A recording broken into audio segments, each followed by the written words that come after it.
Berikutnya, kami persilahkan kepada calon wakil gubernur nomor urut 2 untuk bertanya kepada calon wakil gubernur nomor urut 1. Waktu bertanya adalah 60 detik.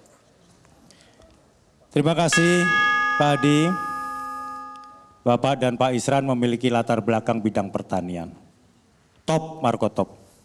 Dengan latar belakang itu seharusnya sektor pertanian Kalimantan Timur maju pesat. Tapi faktanya produktivitas padi kita hanya 3,6 sampai 3,7 ton per hektar. Di bawah rata-rata nasional 5,2 ton per hektar. Begitupun luas lahan panen kita dari produktivitas kita terus menurun. Sehingga produksi padi Kalimantan Timur hanya mencakup 37% untuk jumlah penduduk.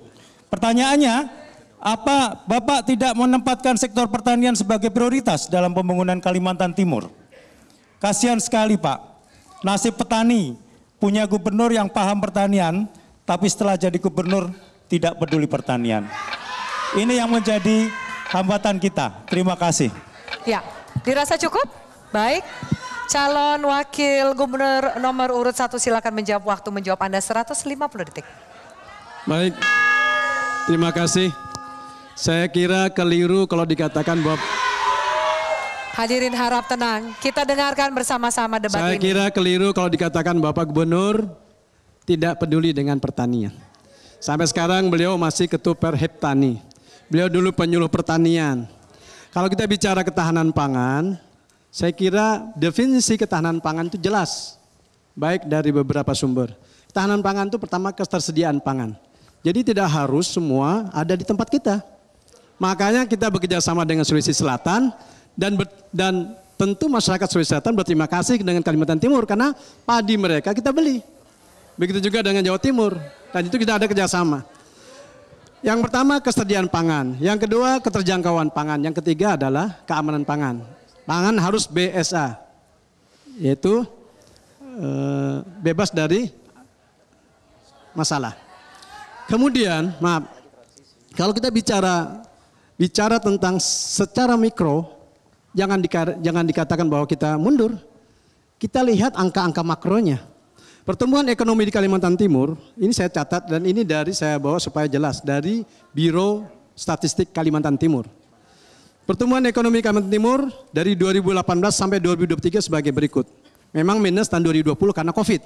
Tapi lihat, tahun 2020 minus 2,05 karena COVID. Tahun 2021 lompat 2,48. Tahun 2022 lompat lagi 4,48. Tahun 2023 di akhir masa jabatan kami 6,22 pertumbuhan ekonomi.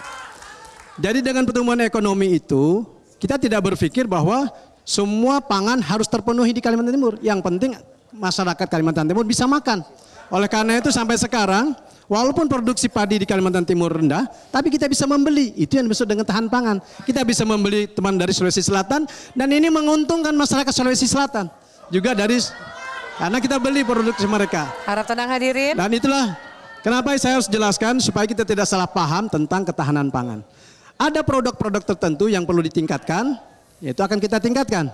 Bahkan dulu tidak ada duku di Kalimantan Timur, sekarang ada duku. Durian juga sudah ditingkatkan.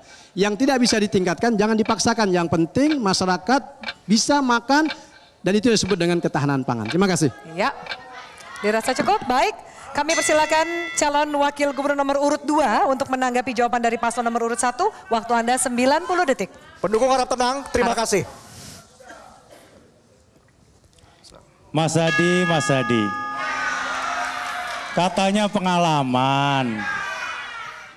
Kalau namanya ketersediaan pangan, betul. Kita bicara kemandirian pangan. Kalau hanya ketersediaan, kita impor aja 100%. Selesai sudah. Bagaimana nasib petani Kaltim? Kita punya petani besar jumlahnya, 20% dari jumlah penduduk. Kita perlu perhatikan mereka. Kita perlu berikan insentif kepada mereka. Postur anggaran kita di pertanian, Bapak Ibu sekalian, hanya 100 sampai 150 miliar per tahun. Mana kepedulian pemerintah? Petani tidak berdaulat. Kita ingin petani yang merdeka, petani yang makmur, petani yang jaya. Untuk itu Bapak Ibu sekalian, apabila kami diberi amanah oleh masyarakat Kalimantan Timur, Kami akan berikan anggaran yang besar untuk bidang pertanian. Kami akan perbaiki jaringan irigasinya. Kami akan perbaiki jalan-jalan usaha taninya. Kami akan berikan pupuk-pupuknya. Kami akan berikan bibit unggulnya untuk petani yang merdeka, petani yang makmur, petani yang gemah Ripa Lojinawi. Ini adalah untuk kemandirian pangan. Kita besarkan panen mereka. Demikian, terima kasih. Gratis, Po. Iya. Jelajahi cara baru mendapatkan informasi. Download Metro TV Extend sekarang.